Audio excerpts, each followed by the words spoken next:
Do you ever wake up and just not want to do anything? You know you have a lot to do in the day, but you stare at your to-do list like it personally offended you. Then you find yourself scrolling, telling yourself that you're only going to take 10 minutes, and then suddenly, it's 6 p.m.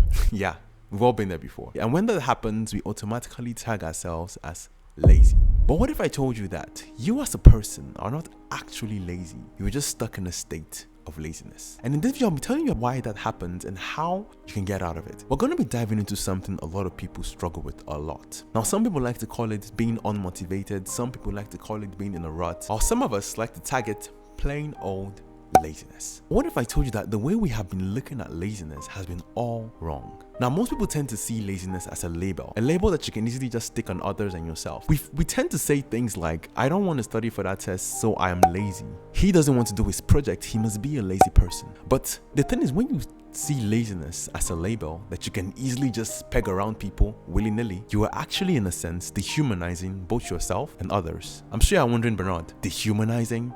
Isn't that a bit extreme? Here's what I mean. Let's say you have a colleague. This colleague is the ideal image of a lazy person. He doesn't complete his assignments, he's always slacking off. Being late for class, you should be happy he even came to class. Both you and others hate working with this guy because you have termed this guy as lazy. But what if you got talking with this colleague and this colleague opened up to you and told you that a year ago he lost a parent, and because of that loss, his productivity went downhill? Now, would you still label this person as lazy? Can you see what just happened there? Now, the thing is, when we see laziness as a label, we are effectively narrowing our vision and restricting us from seeing it from what it really is, which is a state. Now, when you look at laziness as a state, you're effectively switching your lenses to one that can give you a bird's eye view of what is going on and what you can do that can take you out of that state. Now, with all this said, it begs the question, what makes you get into this state of laziness in the first place? Now, the reason why you do anything is much more important than what you do. Even if what you're doing is important, like studying for an exam or completing a really important project, if you have a low-level why for doing that activity, you may always find yourself fighting an uphill battle with laziness. You may be wondering what exactly is a low-level why. A good example of a low-level why, when you study or do anything because you want other people to like you, or you are going to the gym because you want your crush to see you in a different light. Now, at some point, you're not always going to be surrounded by the people that you're worried of. And also, if or when your crush on that person eventually dies out, that's basically going to be the end of your gym subscription and the resumption of your not so ideal living habits. Now, these are low level whys because they are basically extrinsic. They are dependent on external conditions and not on conditions that you fully control, essentially making it unsustainable in the long term. But a high level why are most times your intrinsic motivators. These are the things that are based off of your values and what you deeply, truly want to achieve. When you have a higher level why, you have a deeper sense of purpose and reason for why you wake up in the morning. You get a higher sense of energy when you do the things that are connected to what you want to do and who you are authentically. Now, if you find yourself chronically in a state of laziness, a way to go about this is by actually finding a way to connect that activity that is creating that state to something that you truly value. Now, if you're a type of person that values self-discipline and self-development, you can look at performing that activity as an exercise on your willpower and your ability to exercise your will over yourself. You may find it difficult becoming the person that you're meant to be because you're still stuck living out the person you used to be. There's a really popular quote by Lao Tzu which says, when you let go of who you are, you become what you might be. Let's say your goal is to become a more studious person, but you can't seem to get your ass off the chair and you automatically assume that you are lazy, while in reality, you're not creating the space for change. The old you is used to watching 5 hours of television, going out with friends every evening, scrolling on Instagram or TikTok for at least 4 hours per day. And at the end of the day, after all these activities and more, you find yourself so drained that you can't really carry yourself to do such a heavy mental activity such as studying or even just reading just one page of a book. Just like a cup that is full, you need to find a way to empty that cup to make space for something new. There is something that becomes more apparent to me the more I experience life, which is the reality of trade-offs. To be able to have what you have never gotten before, you need to do the things that you have never done before. And to do the things that you have never done before, you need to stop doing the things that you were doing before. I don't know if that makes sense, but that essentially explains trade-offs. You need to make space for the change that you want to see.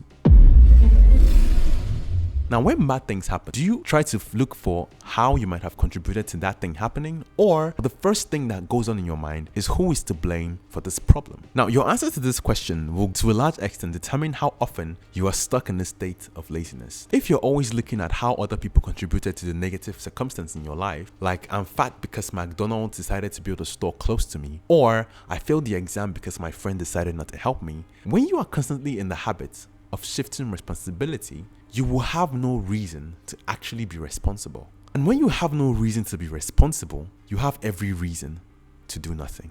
And in essence, locking yourself perpetually in that state of laziness. In negative situations that happen to you, in some way, either partly or completely, you had a hand to play in it. Now, I won't say that 100% of the things that happen to you are 100% your fault, but what I'm saying is that most likely 95% of the things that happen to you, you 100% had the ability to influence the outcome. And when we do not accept that responsibility, we are actually, in essence, accepting the state of laziness.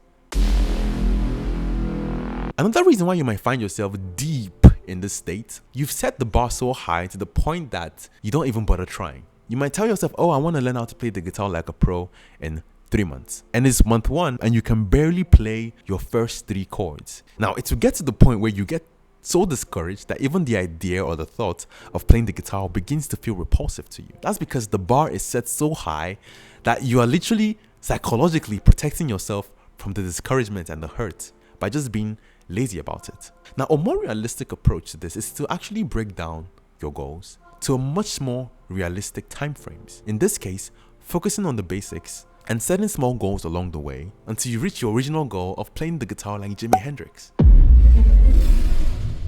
Life inevitably happens. You might be going through a heartbreak, the loss of a loved one, or even health issues. And these things will undoubtedly affect your abilities to perform at 100% capacity. Now, beating yourself up when you're unable to give your 100% is most times unproductive and may actually make it more difficult to come out of that state of laziness. A better way to go about this is by accepting that yes, life did happen. Accepting the emotion that you feel. Accept the fact that you are human, and accept the fact also that you have within you the ability to change. Most times, not the circumstance, but 100% of the time, you have the ability to change yourself. You have the ability to change how you interpret the things that happen to you, to either interpret it as something that will energize you or as something that will perpetually keep you stuck. You have within you the choice to either improve or to stagnate. There's a saying that the same hot water that softens the potato is the same one that hardens the egg.